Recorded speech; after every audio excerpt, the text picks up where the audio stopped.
দক্ষিণ কামৰূপৰ ভাগৱতীপাৰাত অভিজ্ঞ ৰান্ধনীৰ দ্বাৰা উন্নতমানৰ খাদ্য যোগানৰ প্ৰস্তুতিৰে তৈয়াৰ কৰা হৈছে মাইহাং হোটেল এণ্ড ৰেষ্টুৰেণ্ট।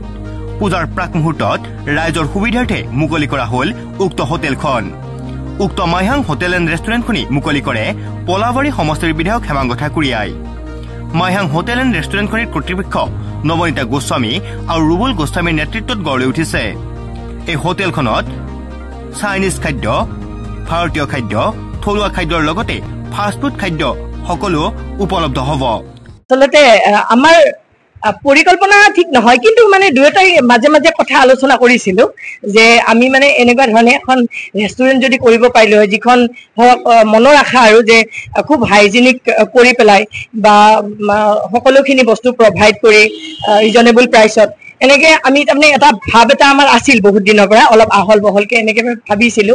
কিন্তু হঠাতে আমি কিবা আলোচনা এটাত ওলাই গ'ল, তাৰপিছত মানে আমি তৎক্ষণাতে ডিচিশ্যন ললো যে আমি এইটো কাম আৰম্ভ কৰো। তাৰপিছত আমি মানে এনেকুৱা এটা মনতে ভাবিলো, আমি অৱশ্যে বহুত কিবা বাঁহৰ বহুত ধুনীয়া হেৰি হোৱা এনে ৰিজৰ্টত দেখিছো, ৰেষ্টুৰেণ্টত কিমান দেখা নাই যদিও আমি ভাবিলো যে আমাৰ ফ্ৰণ্ট চাইডটো আমি যিহেতু অকণমান ঠাই আছে, আমি মানে বাঁহৰ কৰো, বাঁহৰ কৰিম বুলি এনেকে ফোনাফোনিকে যোগাযোগ কৰি পেলাই আমি দিগন্তকো পালো। গতিকে আমি মানে কামখিনি অলপ সময় লৈছে আৰু সময় লৈছে, বহুত কষ্টও কৰিছে, বিশেষকে বাঁহৰ কামখিনি কৰোঁতে যথেষ্ট কষ্ট কৰিছে। আৰু মোৰ আচলতে এইখন যিখন মাইহাং ৰেষ্টুৰেণ্ট, আমি নামটো অকণমান বেলেগ ধৰণে দিলো। মাইহাং মানে জানে সকলে, মাইহাং মানে মিনিংটো হ'ল এইটো এটা আহোম ৱৰ্ড। ইয়াৰ অৰ্থটো এনেকুৱা ধৰণৰ যে মানে ৰজাই খোৱা থালি যিটো, এইটো তাত বিভিন্ন ধৰণৰ ভূত থাকে, মানে বাচনটো যিটো এইটো মানে মাইহাং, এই বাতি বুলিও কয়, মাইহাং থাল বুলিও কয়, এনেকুৱা। গতিকে মাইহাং আমি দি থলো এটা ইউটেনচিলছ আৰু গতিকে এই বস্তুটো প্ৰেষ্টিজিয়াছ ৱৰ্ড আমি তেনেকে দিম বুলি ভাবিলো। আৰু আমাৰ মানে কি হৈছে, আমাৰ যেতিয়া এই ৰেষ্টুৰেণ্টখন হৈ থাকে সেইখিনি সময়ত আমি মানে যেতিয়া বৰ বেলেগ ধৰণৰ ইম'চনেল ঘটনা এটাৰো আমি সাক্ষী হলো। মানে সদায় চিৰ জীৱন আমাৰ মনত থাকিব। বহুতে ৰেষ্টুৰেণ্ট হয়তো দিছে, কিন্তু আমাৰ মাইহাঙৰ এটা বেলেগ চেণ্টিমেণ্ট থাকি গ'ল। আচলতে ক'ব নোৱাৰা হৈ গৈছো, জুবিন দা ঢুকাল, মাইহাঙৰ কাম চলি থাকোতে বহুত বেছি দুখ পালো। এনেকুৱা দিনো গৈছে, দিগন্তও কান্দে, ময়ো কান্দো, তথাপিও কাম কৰি আছো। গতিকে তেওঁ গুচি যোৱাটো আমাৰ যেন ভিতৰত এটা বেলেগ ধৰণে আমি দুখ পাইছো, আঘাত পাইছো। গতিকে সেই তাৰ মাজতো কিন্তু আমি যে এখন কৰিম বুলি ভাবিলো, যেতিয়া আমি মানে এনেকে কৰি পেলালো। অলপ চলপ কিবা কিবি কাম অকমান আছে যদিও মোটামুটি সম্পূৰ্ণ কৰিছো। আৰু মাইহাং ৰেষ্টুৰেণ্টখনৰ গৰাকী মই নহয়, আচলতে ফাইনেন্সিয়েলি হওক বা যি কৰিয়ে নহওক মোৰ হাজবেণ্ড ৰুবুল গোস্বামী। গতিকে তেখেতে নিজেই থাকিব। আৰু এখন ৰেষ্টুৰেণ্টত মানুহে জেনেৰেলি হোটেল বা ৰেষ্টুৰেণ্টত ইয়াত আমাৰ চাইনিজ থাকিব, তাৰপিছত ইণ্ডিয়ান থাল চব থাকিব, গোটেইখিনি মানুহে যিখিনি বিচাৰে। আৰু ইয়াত মানে আমাৰ এটা কথা, জেনেৰেলো থাকিব আৰু মই ক'লোৱে মানে চাইনিজ থাকিব, আৰু মানুহে বিচৰাখিনি আমি দিবলৈ চেষ্টা কৰিম। আৰু এনেও আমি ভাবিছো যে মানুহে আচলতে আজিকালি এনেকুৱা ধৰণৰ হৈছে যে হাইজেনিক হলে মানুহে খুব ভাল পায়, আমি নিজেও ভাল পাওঁ, সেইটো বিচাৰো ক'ৰবাত গৈ। গতিকে মই মনেৰে যিটো বিচাৰো ঠিক তেনেকে মানুহেও যাতে পাব পাৰে, তেনেকে চেষ্টা আমি কৰিম। আৰু মই কৈছো অলপ আগত যে ৰিজনেবল প্ৰাইচত আমাৰ ইয়াতে গোটেইখিনি পাব। কেতিয়াবা স্পেচিয়েলিটি কিবা এটা থাকিব, সেইটো বাহিৰত আমাৰ মাৰি দিয়া হ'ব তেনেকুৱাকে। আৰু বাকী আৰু আমি চেষ্টা, প্লেচটো আমাৰ ভাগৱতীপাৰা, প্লেচটো মেইন চকতে ভাগৱতীপাৰা। তো ভাগৱতীপাৰাৰ হাইৱেৰ একদম ওচৰত।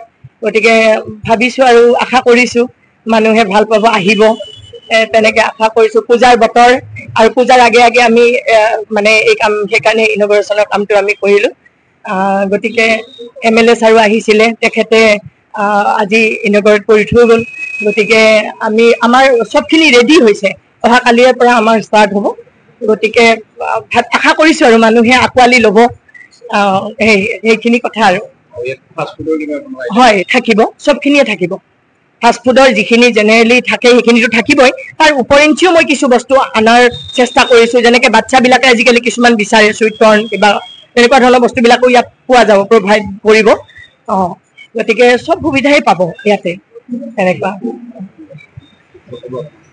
আৰু মোৰ অকণমান কথা ক'বলগীয়া আছে। আমাৰ মাইহাং ৰেষ্টুৰেণ্টৰ মেইনলি চবে দেখিছে বাঁহৰ কামটো যিটো বাঁহৰ কামটো বৰ সুন্দৰ হৈছে আৰু বাঁহৰ কামটো আচলতে বৰ ডাঙৰ কথা ইমান কষ্ট কৰিছে বাঁহৰ কামৰ নামত আমাৰ দিগন্তই বহুত কষ্ট কৰিছে আৰু মই ভাবো মৃৎশিল্পৰ লগত জড়িত বা বাঁহ শিল্প বাঁহক আমাৰ শিল্প বুলি কয় গতিকে বাঁহ শিল্পৰ লগত বা মৃৎশিল্পৰ লগত জড়িত মানুহখিনিক আমি শিল্পী বুলি মনত ভাবো গতিকে মই আজি এই চেগতে মানে দিগন্তক মই এখন গামোচাৰে সম্বৰ্ধনা দিব বিচাৰো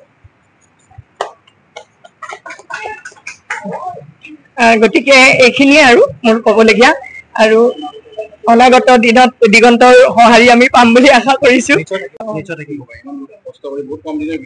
হয় মানে ৰবুল দাই গতিকে এনেকে আৰু কষ্ট কৰিছো মই যিখিনি পাৰো মই চেষ্টা কৰিছো বাকী ৰাইজে ক'ব আপোনালোকে ক'ব গতিকে এইখিনি আৰু মই এইটো কথা ক'ম যে ৰাইজক আহক আপোনালোকে মাইহলৈ এবাৰ নতুন নতুন খাদ্যত আপোনালোকে সোৱাদ মানে হেৰি কৰক কলাবাৰীৰ পৰা Jitumoni Sharma report news any 365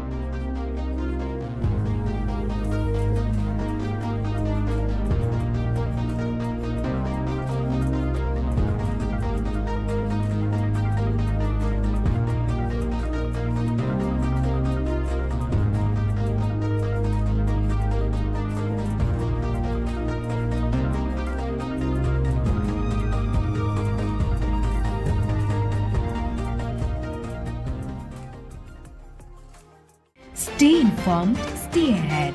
News Any 365.